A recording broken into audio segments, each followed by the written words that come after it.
näyttää, että kaikista jää 4. Niin, se on oikein tasku, se on niin vahva. Se on edelleen sama juttu.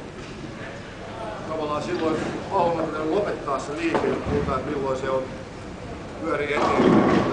Jatkaa edelleen liikettä täällä, silloin se ei välttämättä ole enää se 18. Jos se pallo on saatu menee suoraan 2 metriä tai 3 metriä ennen pakkaa, jos se osuu siihen 18, niin varmasti tulee suoraan prosentua 20 tai muusta. Kuitenkin se ehdottoman paljon pallo nousee, se on tämmöisellä matkalla muutama rima. Loppujen lopuksi kuitenkin, vaikka silmällä se näyttää, että toinen leikittää koko rataa ja toinen pelaa kulmasta sisään.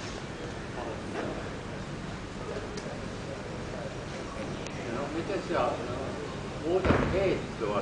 Sä vedät tuota drivea lähdettä ylivoimaa. Loppaat vai mitä? Suurimmat muodostukset on pallon vauhti, pallon pyörinnän määrä ja tavallaan kierrosten määrä toi suunta. Kun pelaa alalta suorempaa linjaa, mä yritän tavallaan avaa rannetta vähän enemmän, vähän vähemmän käydä niinku painepressoria mut järjessä ja tavallaan rullauta sitä enemmän eteenpäin. Tavallaan tasaantua tulee tasaisempi tästä liikkeestä. Me pelaa keskeltä tavallaan käytän nopeampaa kättä, vähän enemmän niinku painetta sormissa ja irta enemmän sivulle. Tulee pallo pyörii aluksi enemmän sivulle, silloin se löytää hyvän kohdan, kun sulle tekee niinku voimakkaamman liikkeen. Se näyttää tosiaan, että se pallo nousee hirveän paljon enemmän kuin suoralla heikolla, mutta käytännössä se on, jos se katsotaan oikeassa mittakaavassa, niin se on aika pieni se ero kuitenkin.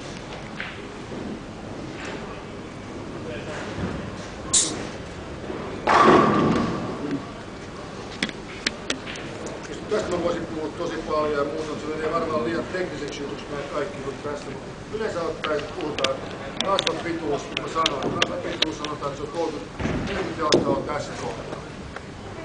Jos ihmistä haluaa pitää sen breikin tästä 5 jalkaa yli, se on helpoin tapa pitää sitä breikin. Sen ensimmäisen sarjan aikana tämä 5 jalkaa tässä, se yli siirtyy, tällä alueella muuttuu kaikista eniten. Silloin, että halutaan pitää sen breikin tässä, se on suhteellisen hankala, koska se yli kulkeutuu kaikista eniten tälle 5 jalkaa ylitetään. Totta kai se puhutaan haussapeista, jos reuna on tarpeeksi kuiva. Sieltä muutos on todella pieni ja sen takia tulostus pystyy kauhean isona. Mutta kun mennään vaikeampiin, tasaisempiin profiileihin, mikä on se alue, mitä pitää tarkkaan. Ja mitä me tehdään paljon, me yritetään pitää breikkiä vähän ennen välineillä, irrotuksilla, kaikkia pallovauhtia ja muuta muuttamalla, yritetään saada breikkaa jo vähän aikaisemmin. Kaikilla öljyillä, riippuöljyn määrästä ja laadussa ei ole mahdollista. Suurimmalla osalla pitää saada sitä breikkiä vähän lähempää.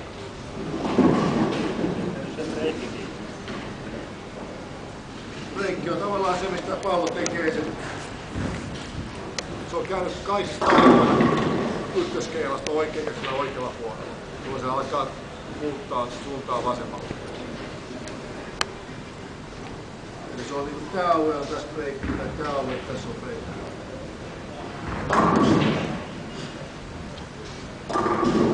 Pallo muuttaa suuntaan, sivuttaisesti suuntaan. Oikeastaan rupeaa kääntyy vasemmalle päin.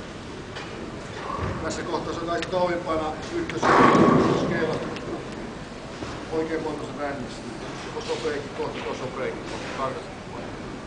Tavallaan mitä me tehdään, koska näin päin meillä on periaatteessa 17 rimaa matkaa. Näin päin meillä on 60 jalkaa matkaa. Muuttaa sitä breikkiä. Walter Ray Williams käyttää puolet kisasta, se on voittanut, se käyttää breikkiä, joka on ollut tällä alueella. Se on voittanut enemmän itselle kuin kukaan muu. Se ottaa pallon kiinni, haluaa jälkeen pallon vaan rullaa. Jolloin se on tosi immuuni tälle muutosta, kun tapahtuu öljyn lopussa. On koskaan pelannut nelospuolella. Olen pelannut kutosmerkistä. Mutta ei varmaankaan koskaan telkkarissa. Viime kaudella joutunut heittämään varmaan rännin yli. Olen joutunut heittämään.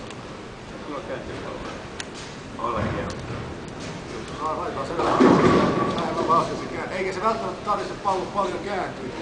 Esimerkiksi US Openissa, puheeksi, niin mä pelasin US Openissa tulossa on tosi alhainen, pelasin nyt ollut 27 vai 29 sarjaa musta. Se oli mun paras sarja, mä pelasin sen.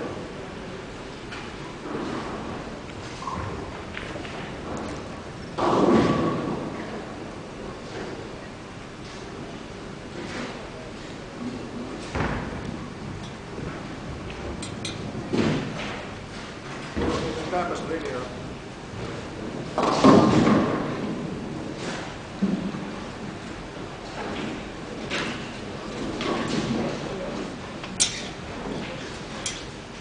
Kovia magneettisia.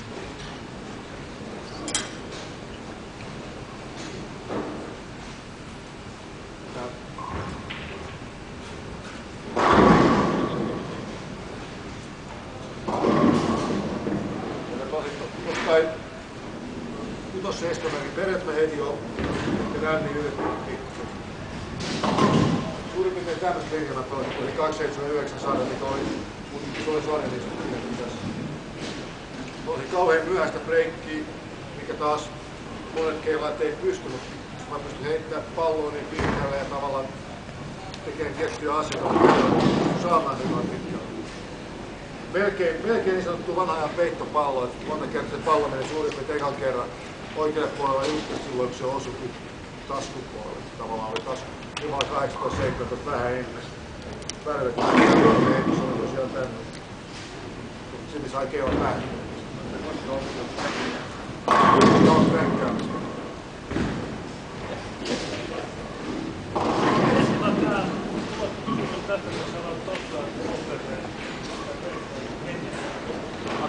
Monta kertaa.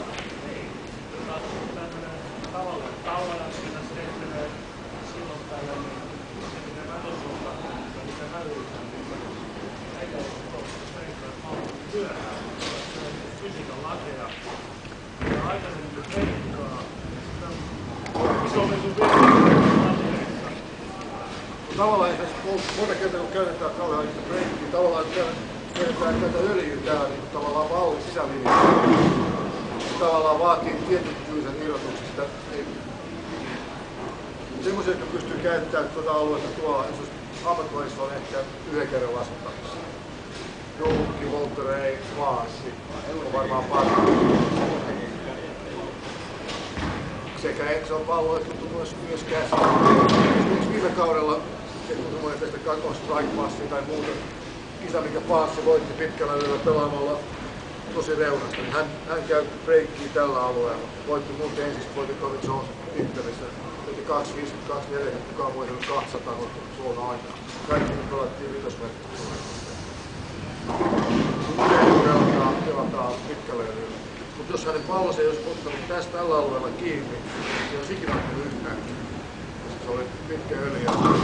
Hän sai tavallaan vähän irrottia pallon pinnalla, mutta mä yritin kanssa vaan ettävä pelaa yhdysvärin auta. Aika suoraankin. Mutta mä en saanut, mä en uskaltanut tehdä tarpeeksi, että en saanut pallon ottaa tästä kiinni, vaan mun pallo täällä. Ei ole enää mahdollista, mä en saanut ottaa tarpeeksi täällä. Se 15 minuutin harjoittelun aikana pastasi pallon puhuttu, että kuuluu mahdollisimman ohueksi tässä ja omalla tyylillä teki sen itselleen helpommin. Otti tietysti riski, se oli tosi hyvin, se sai sen toimia tosi hyvin. Muutaman kerran se ei saanut palloa breikkaa tossa, niin tehtiin 20, jotka yhteydessä ohitti. Silloin sai hyvän heiton, sai hirveän paljon parhaan katumetin kukaan.